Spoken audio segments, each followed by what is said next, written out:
We have Ed Marinaro, class of 1972, the finest football player ever to pull the jersey over his head for the Big Red. I want you to see this Maxwell Trophy. This Maxwell Trophy means, hey, I didn't see it yet, this trophy, which normally sits about here in the room when we don't have a presentation like this, symbolizes the best player in the United States in college football in Ed's senior year. And he also was the UPI College Football Player of the Year. We all know that the knuckleheads down south didn't vote for Ed for the Heisman, and they boycotted him, and if they had just been fair and voted for him even fourth, he'd have won it hands down. So he got a really raw deal, but we all know he's the best player in college football his senior year in 1971. Graduated in 1972. First guy ever to run for 4,000 yards. Hall of Famer for us, no question. Played for 3 pro teams, was in 2 Super Bowls. He's the man. Let's welcome Ed Marinaro.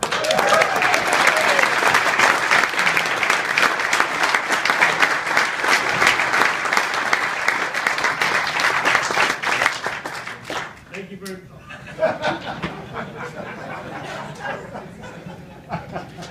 You know, usually I do these things after happy hour. This might be a little tough. I want to congratulate all the winners, the honorees. Jim, where's Jim? Jim and I go back, and we have a picture that I took with his daughter Susie, class of '90. That was an AP photo that went all around the country. So I've always had that picture of you as a little girl, about 6 years old. I got a bunch of them. And Jim, that Jackie O story was very impressive. It was.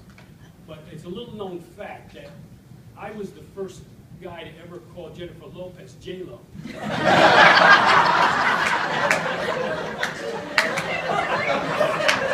to God, you can't prove I wasn't. That's how I want to be remembered.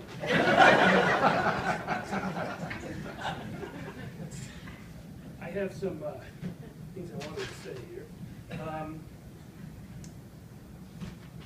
You know, a lot of people ask me if I ever stay in touch with the guys I played with in the NFL, Minnesota, Boogie Jackson. I really, you know, I don't, for whatever reason. And they ask me if I still stay in touch with the people I worked with on Hill Street Blues. I was there 7 years, and you know, I really don't. Rarely do I see anybody. They don't call me. I don't know why, but and I started to think about it, and I said the only people that I really keep in touch with are my college teammates. And I don't know if it speaks to the fact that we won a championship, or you know, that they were an exceptional group of guys. Probably be winning a championship.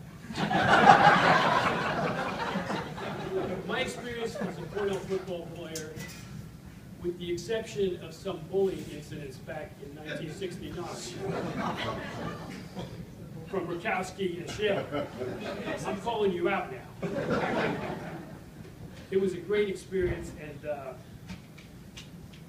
you know, the people that I'm most proud of, the thing I got most out of Cornell was my relationships with these guys who they're like a family. I talk to them or email them or text them at least once a week. I have contact with somebody from Cornell football just about every week. I delete a lot of the emails so my son doesn't see them. Now, we're here to sort of pay tribute to our teammate, Craig Lambert. I didn't see Craig enough. I mean, our relationship, just like with all these guys who were here from that team, instead of like in the past with my pro teammates, we sort of drifted apart. I think over the years, we've come together. We've grown together, and I think we appreciate each other a lot more. And it's, you know, it's wonderful to know that I have this great group of guys who are out there, you know, watch my back, and I'd like to think I can do the same for them. And Craig Lambert was one of those guys. I probably saw Craig 2 or 3 times a year. He'd come out to LA, and he'd always call me. I knew his voice when he was on the phone with me. He always called me Eddie. Nobody called me Eddie. But I remember one particular trip out there. He brought his family, Margie and Catherine and James, and I prepared one of my culinary delights for them. And it was just such a special night. And they brought me, I remember when it was about 10 years ago, because my son, Eddie, was a little boy. He was almost an infant. And they brought this little music box that you could, each side, when you touch it, it was an instrument. And it would play like great songs. And that became his favorite toy. Right, Eddie? Come on, Eddie, don't make me look bad. Because you told me. Anyway, he would play with that toy for hours. And I can't tell you how many times I looked down at him playing with that toy and think how easy it would be to take my foot and crash this thing. Because it drove me crazy. But I really loved this toy. And someday, when you have children, we brought it with us to Charleston, South Carolina. So I'll sell it back to you if you want. Now, we all know Craig was a pillar in the hospitality industry. He was a great husband, doting father, and really a great friend. But the quality that I found most important, that I valued the most, was his ability to block. It sounds selfish, but... And he let me copy his homework a couple of times. Just a couple of times. I wish I wasn't doing this right now. I miss him.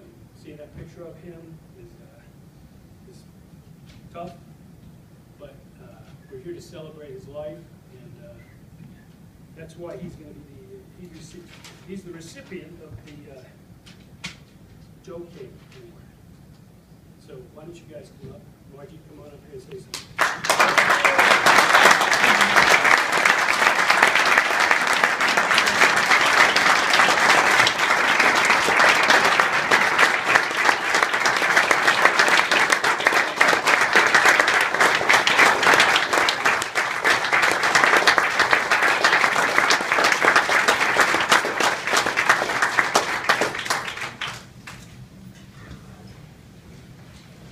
Craig always looked forward to coming back to Cornell, making these trips. He would block out a very busy schedule, months ahead, to make these trips. It was always a great feeling to come back on campus, seeing what has changed, but what looks so familiar. But walking up to Shokoff this morning with my family and friends, I saw myself again, standing on the sidewalk after a football game, a 19-year-old girl waiting in the cold, in the rain, waiting for a particular offensive lineman who was habitually the last player on the line. Well, I'm standing inside Shokoff today, accepting an extraordinary award presented by the Board of Directors of the Cornell Football Association for that same offensive lineman, my husband, Craig Lambert. Craig's years here at Cornell, as many of you spoke of, were life-changing. He relished every minute of it. Now, the tools he garnered from the hotel school propelled him into an industry in which he found much success. But what happened here in Shokoff gave his life color and texture. Craig and my first date was a home game in October of 1969. Craig was a sophomore He sat on the bench, I sat in the stands. It was a typical Ithaca cold gray day, and I left at halftime to warm myself, to get out of the cold. Well, I just happened to be warming myself down at Delta Loop Salon. But it didn't deter Craig from asking for a second date. We were together for 44 years. In 2009, he was inducted into the Athletic Hall of Fame, here again at Chilcott. I recall him getting a letter from Coach Paul Pollock, who was helping to spearhead his nomination to the HOF. Craig was first and foremost a team player, so an individual honor was a lot for him to process. It was humbling. He was deeply grateful and proud. Now today, at Chilcott, Craig becomes a member of another exceptional football lineup. In the giving of this award, he stands with King and Olin, Holland and the Tuzak, Shapp and Wood, McGorry and Thorne, his coach and friend. But he got to play the game he loved, football, here at Chilcott Field from 1968 to 1971. In 1971, he stood with the most exceptional group of men, the Big Red, who brought the Ivy League championship back to Cornell.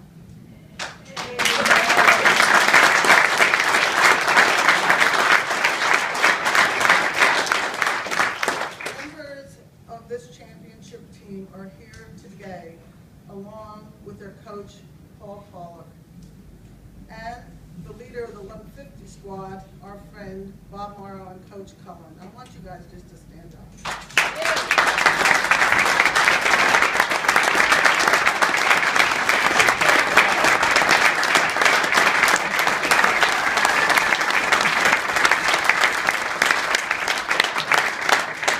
You know, the success they had on the field pales in comparison to the depth of their friendship, their loyalty, and the love and support one for the other over these 4 decades.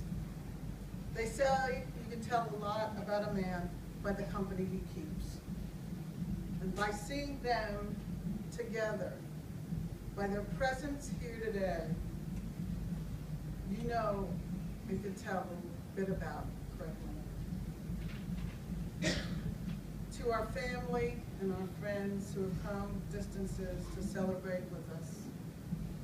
To Pete Noyes for guiding me to this day, to Andy Newell, and to Steve Carrera, and to the board of directors of the CFA for acknowledging Craig's contribution to Cornell football and to this university in the giving of this award.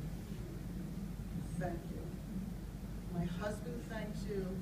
My son thanks you, my daughter thanks you, and I thank you. Now let's go be close.